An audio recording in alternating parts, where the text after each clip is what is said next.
OnlyFans star. That's what they say. Yeah, I have a different word for that. She slept with 100 guys in 24 hours and says, I feel guilty. Actually, she cried her eyes out. She cried. It's disgusting. It should be shamed. I'm sorry, dude.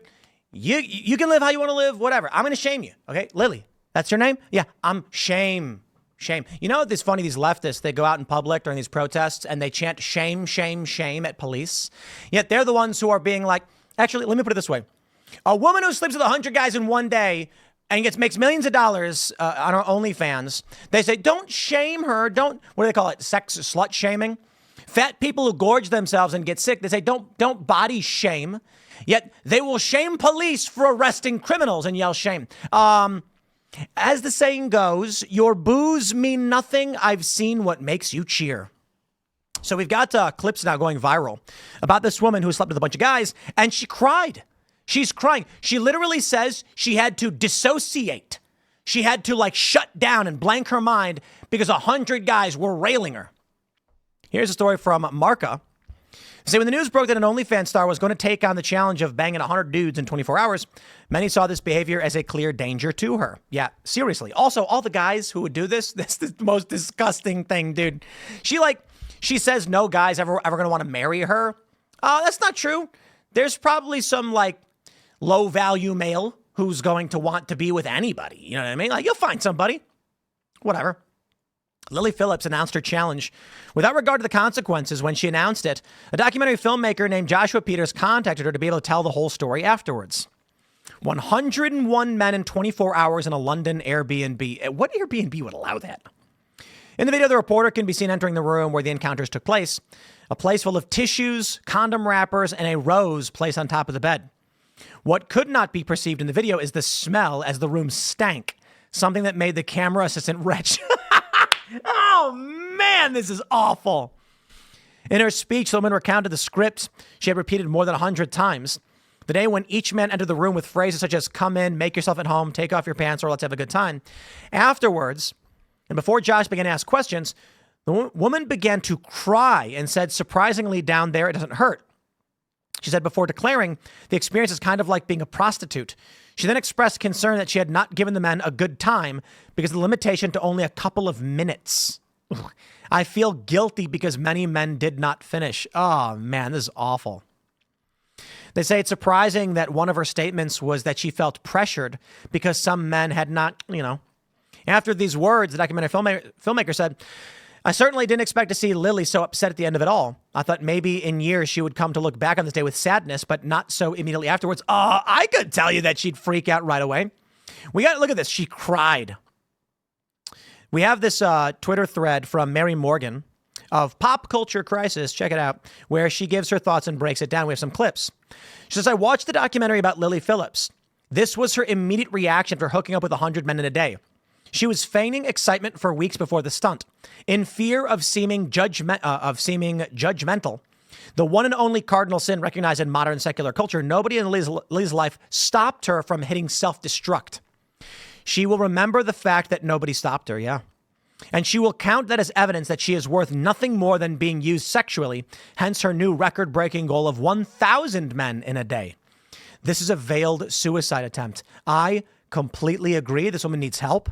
She's basically just wiped herself out. She's basically given up. It's not for the weak, girls, if I'm honest. It was hard. But I don't know if I'd recommend it. why not? I think if you're a different type of girl, it's very it's kind of like being a prostitute in a sense of it's just a different feeling. I don't know how to explain it, It's not like just having sex with someone. Yeah. Just one in, one out. It feels intense. Ugh. More intense than you thought it might. Definitely. Oh, here comes the crying. Sorry. It's okay. It's okay. Just take Yeah, 1 minute. Wow. I think she needs help. There's no coming back from that. But I am fearful that she may self-harm. I mean that sincerely. Look, man, the shame she's going to get the criticisms, whatever you want to call it, it's not going to be good for her. And there's a lot more. And take a look at this. The Sun reports, I've made £2 million and have slept with 101 men in 24 hours. I want to be the first person to bed 1,000, she says. Really? I agree. This is, it's veiled suicide. She looks like she got a bunch of plastic surgery. She looks like she probably has very little self-esteem. It is insane to me that this is what modern digital culture and social media has produced, and that she's being propped up. 36,000 OnlyFans subscribers. I wonder what her rate is. She's pulling in hundreds of thousands of dollars a month off that. She advertised it online with a picture of herself in a white lace top. 1,000 men in 24 hours. Male talent casting call. 18 only. This is a clip of her crying. Ali London says, OnlyFans model. Oh, okay, I got a different word for that. Lily Phillips breaks down in tears after sleeping with 100 men in one day and filming it to sell online. Ugh. I think sometimes like feeling so like robotic, like by the 30th, you know, like when we're getting on a bit, I've got like a routine of like how we're going to do this. And like, it just, sometimes you'd like disassociate and be like, jeez, you know, like it's not like normal things at all. In my head right now, I can think of like 5, 6 guys, 10 guys that I remember. And that's it. But it's just, I don't know, it's just weird, isn't it? Like, if I didn't have the videos, I wouldn't have known I've done 100, you know? Jeez, yeah. man. I think that was kind of the hard part. Well, is like she's British. conversing with them and like... I'm sorry, kind guys. of Like, you know, I'm a fan of Carl Benjamin, and he talks about post-liberalism. I don't know that I completely agree with all of the tenets, but disaffected, leaning towards post-liberal, perhaps. These kind of things that come out of liberal culture are not good. And recognizing moral lines and why we have certain restrictions is not bad. You know, look, even in liberal culture, we have laws. Even in liberal culture, we have moral standards. But the idea that we would increasingly erode those standards for something like this makes no sense. But this is the direct ramification of saying, live and let live, you do you.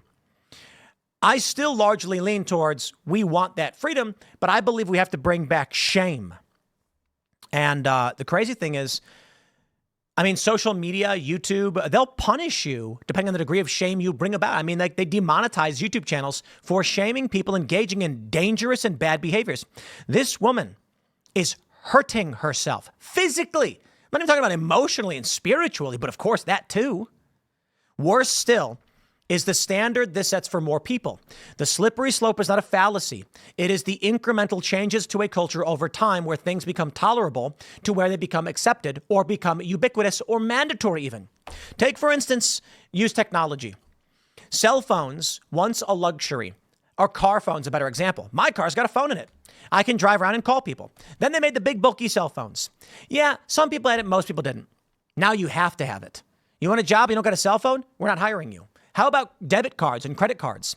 It used to be a luxury. The commercial of everyone dancing using their credit cards. Well, if you had one, you had one. If you didn't, you didn't.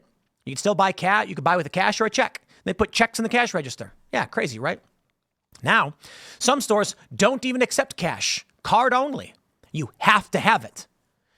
So I'm not saying that'll go this way. It's going to necessarily go that way. But with things like this, depending on how the algorithm supports this with OnlyFans, there's going to be a bunch of young women who should not be doing sex work. And they're going to say, how am I supposed to make money? Can't get a job, can't compete. All these women are going to start doing it, and more are.